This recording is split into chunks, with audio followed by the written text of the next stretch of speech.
I mean, I think something's up with John Travolta. You've been in the Enquirer. He's got a picture of him, and I haven't been there. Never? Well, maybe one little picture of me being funny with a watermelon, but really? No scandal. Never? I haven't had any scandal. They didn't run anything on your heart attacks? No. Are you sure? Yeah. Okay. Nobody cares. I don't want to be so famous. You know, you can't do anything. But you were. Anywhere.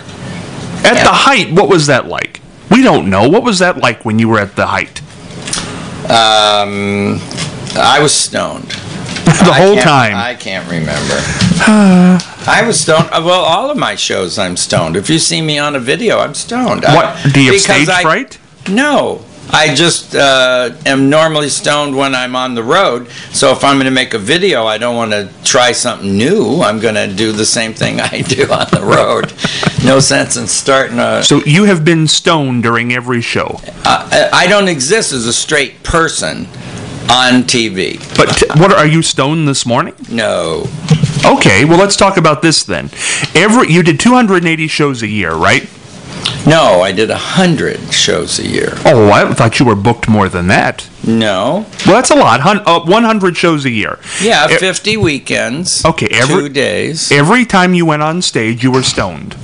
Or just the TV specials? No, sometimes because I have to fly. I'm only stoned if the stagehands have some, because I have to fly. Now, let me and they're going to check you, see? Okay, now I want to ask you, you know I like you, obviously, we've gotten along here, but I want to clear something up. Mm-hmm. If you go to YouTube and search Gallagher, they show you getting angry a lot at the crowds over the last few years. Yeah. What is it that ticked you off? Well, bad behavior. Okay. In public. Like happen? Maybe they don't show you the build-up. They just show you the angry part. But I thought that Donald Duck was funny. I'm just being Donald Duck. But I think they do it to get me going. But you see, if there's 500 folks there and 5 of them want to be disruptive, I feel bad for the 495 that I'm not able to do my show for, because there's 5 of them that have their back to the crowd. Usually they sit in the front, and so that's so they can forget there's anybody else in the world. They probably don't have good parents that taught them how to behave. They probably can't handle their alcohol or other medications that they may be on. I'm still able to function, you know. I'm not, I never get so drunk I'm stumbling around, or so stoned I'm incoherent.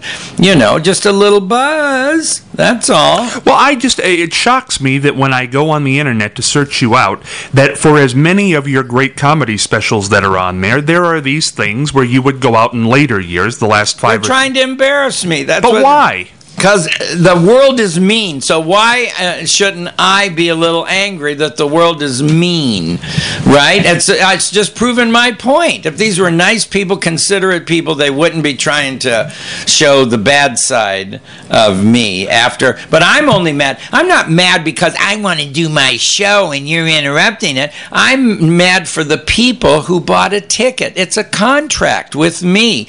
I'm going to pay for the ticket. You are going to deliver a show. Now, I can't deliver a show because there's 5 idiots here in the front. So I kick them out. I give them their money back and get them out of there. I'm tired of babysitting. So when I had a heart attack after 40 years of doing 100 shows a year, 4,000 shows, smacking 5 or 6 watermelons, 5,000 watermelons, I'm done, you know? Well, I'm on the radio with you. Yeah, and I want to ask one more question, then we'll move away from this. But I think you don't have your chance to speak a lot of times about this in a public forum. It was a couple years ago, maybe 2 or 3 years ago, this gentleman was doing a radio interview with you, and it blew up, and I think even Opie and Anthony had the interviewer on after he interviewed. It became his career. That's right, and that's why I want to talk about this. You know. What happened there? What was that all about? Well, you walked out is what it was all about for him. Yeah. Okay, but you would too. If the person was just being argumentative who invited me to do an interview about being a comedian. And he didn't care that I'd been a comedian for 35 years or that I had started a Showtime cable network and showed everybody how to do a one-man show and have costumes and props, and that I continued to work for 30. Show business, they throw you away. Oh, quickly. To be able to last for 40 years and have people, 3 generations will show up at my show. This is something. And he could have asked me about that, or working with Jim Stafford, or the year I spent with Kenny Rogers as his opening act. But instead he wanted to talk about just one thing, and so I didn't want to do it anymore, and I walked out. So then he goes around getting interviewed about the fact that I walked out of his little hotel room. I mean, it wasn't a big thing. He just was in a motel with a microphone and posts it. He's just trying to have a career. Well, I'm glad we cleared, because people have ran that. Now we'll have this as the opposing viewpoint of what happened. Because you never spoke about it. Any reason you never spoke about it? It's online. You can listen to his interview and hear how he's irritating me and just poking around, and you would leave too. I've run across comedians who've come up to me and said, I listened to the interview and I'd have done the same thing. There you go. One more question. I have nothing like that. In your cell phone, for all your years of comic enjoyment, who's the most famous, well-recognized name that people would know that you have their cell phone or home number? The guy that he's trying to do a documentary on me. I had a heart attack and I was in a coma. My memory's not. Jack Black. Oh, really? You have his number? I've got his voice. He's in my answering. He's one of my messages. I'll get that together during a commercial break. Do that. That's great. He's asking me if he can do a documentary on me, but he only wants to pay $10,000. Take it. No. Give me half. I'll get a production credit. It's not enough. What do you want? What, 20,000? That'd be a little better, and the more in the ball. It's insulting to give for my life. My life story, he's going to bring in cameras, I'm going to sit down, and I'm going to have to make it bubbly and fun. He's going to put it in theaters. He wanted to make a film, a documentary. But isn't there a documentary in the works on you right now? No, but he'd had to spend a couple of $100,000 on people in editing and travel and hotel, and only give me 10. I didn't want to play that game. What about a percentage of the... I wasn't getting that. They wanted me to sign over the rights to my name so they could promote it. Oh, that's wrong. Now, see, now I'm with you. That's wrong. The whole thing was wrong. That's not right. No. I think he has a documentary company with nothing to do, and they thought that Gallagher would be easy because I already have interest. I already have millions of fans, and they'll want to look at it. You do.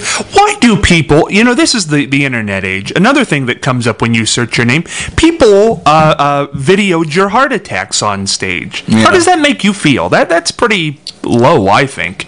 Not to take it, but to post it. We're totally vulnerable in this world. Terrible. Anybody that has an opinion becomes a celebrity these days. But who would want to watch somebody have a heart attack on stage? That's ridiculous. Well, it stopped the lies that I fell over backward off of the stage when that wasn't the truth. I told everybody I was going to lay down. That's what I said. You did. I saw it. I'm going to say you saw it. I looked at it last night. I'm going to lay down now. Yeah. Because I really didn't have the energy. Every time I smashed, I lost more energy than I was able to recharge. And I thought if I continue smacking, I'll go dead like my phone. What? When your phone's going near red, you turn it off because you don't want to run it to absolute bottom. Well, here's the thing. I don't fault the person for having the cell phone out. Oh, there were 3. Okay. You could see it from 3 angles. Well, here's the thing. You know what? Maybe they were taping the show. Maybe they did it because you thought you were being whatever. But to take it home and post it on YouTube, now see, that's where I fault them. That takes some... But isn't this the new world we live in? If somebody says something bad, but not somebody having a medical problem. Now you're asking for people to be raised right and have good taste. I'm asking too much. Well, it's obvious. I've got proof that it's not that way in this world. Does it tick you off?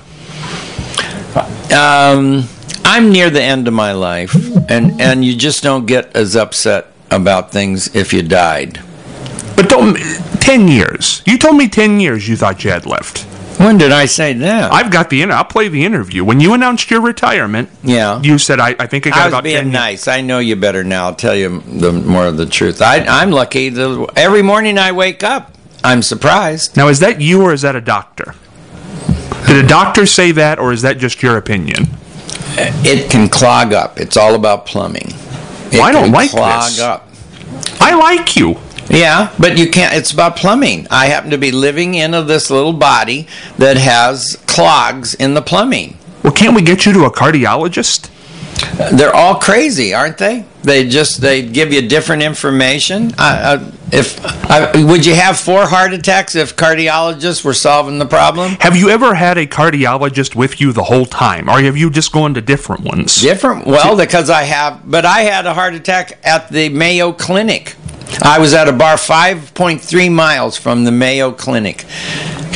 That's not... And the last heart attack I had in Texas, I was just 10 minutes away from the hospital, and the ambulance guys were actually in the area and got there within minutes of me falling over. I'm told. I don't really know because I fell over unconscious. Well, maybe you just need to see a good cardiologist. Maybe they haven't been great. I understand the Mayo Clinic is... Oh, no, I went to the guy who invented the stent. Really? And Dr. Schatz at the Green Hospital in La Jolla. Yeah, he invented the stent. And they say there's nothing we can do. Oh, no, they have their opinion. But then you end up someplace else, and they do the opposite thing of what that guy said to do. You know? Well, you look good today. People don't want to hear about this. No, they do, because you know what? People are having heart problems. Yeah. It's the way we eat. It's the way we drink. Mm-hmm. It's a real part of you. It's actually an artery problem. It's not a heart problem. It's that the arteries clog up with cholesterol. And so what can you do? Is that genetic? Because you're a slim guy. You've always been slim. It doesn't make a bit of sense. There's 6 arteries going to the heart, and only 2 of them are clogged. But if 2 are clogged, it still stops one part of the heart and causes damage and a heart attack. And so if what you're eating is clogging 2, why isn't it clogging the 4? And if it's hereditary, you have the same hereditary for all of your arteries. So what's that? There's no answer. Is it hereditary? Well, yeah, it can be hereditary, but if I was a vegetarian and only ate broccoli and carrots, I couldn't have a heart attack at all. Have you curtailed... I know the answer to this because I've seen you. Yeah. Have you curtailed your lifestyle? No, yeah. I'm not going to live on broccoli and carrots. I'd rather just die. Not in the next 2 hours, okay? I'm having French fries tonight. We're going to...